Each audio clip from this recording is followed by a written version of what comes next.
It all started in high school in St. Petersburg, Russia in 1999. It is late in the evening, but I feel energized. Today I'm getting together with my friends to do what we typically do twice a year: observe meteor showers.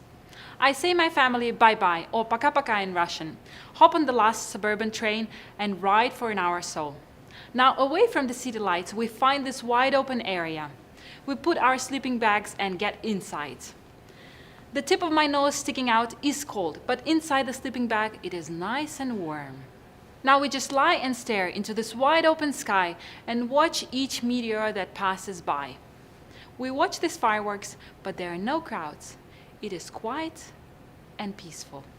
This was my first contact with astronomy, and now 10 years later, when every time somebody asks me, what do you do? And I say that I'm studying astronomy, they find it weird. Astronomy? Really? Well, if you like numbers, why not do something normal, like becoming an engineer? But to me, it never felt exotic or weird. On the contrary, it felt like the most natural path. I like solving math riddles, and I liked adventures. So when you combine the two, bingo, you get an astronomer. I remember my first total solar eclipse in Hungary. I was young and powerful. Then in the middle of the day, the universe suddenly switched off the sunlight. The birds stopped singing, and there was this weird hole in the sky. I suddenly felt so little, and at the same time, I felt like I was part of something huge. Astronomy just gives you this sense. Eventually, from all the astronomy studies, I decided to study the sun. Why? Maybe I just realized how nice it is to sleep in the night when other astronomers observe the night stars.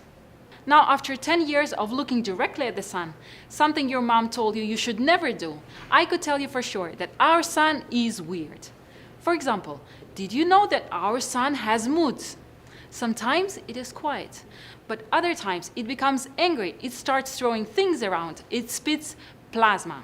We know that these anger periods have 11-year cycles, but why 11 years and not 5 or 2 years? We don't know.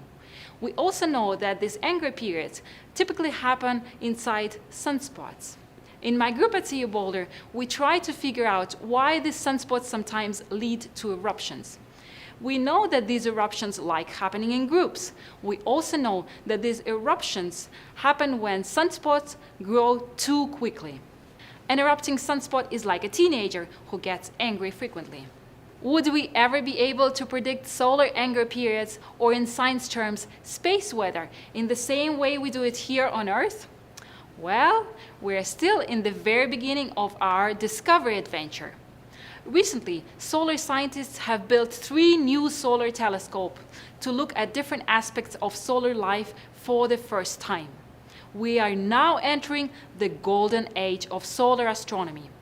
The first instrument, the Parker Solar Probe, will literally touch the sun.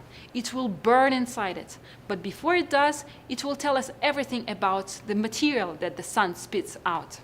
The second instrument, the Solar Orbiter, will tell us about solar Arctic and Antarctic, the solar poles. Finally, DIGEST will observe the sun with the highest resolution ever. This telescope is already built on Hawaii, and its headquarters is here in Boulder. All in all, these 3 new instruments will let us know our weird and closest star better.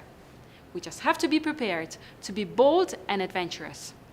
If you like math, you become a mathematician. If you like adventures, you become a mountain tour guide. But if you like both, you become an astronomer.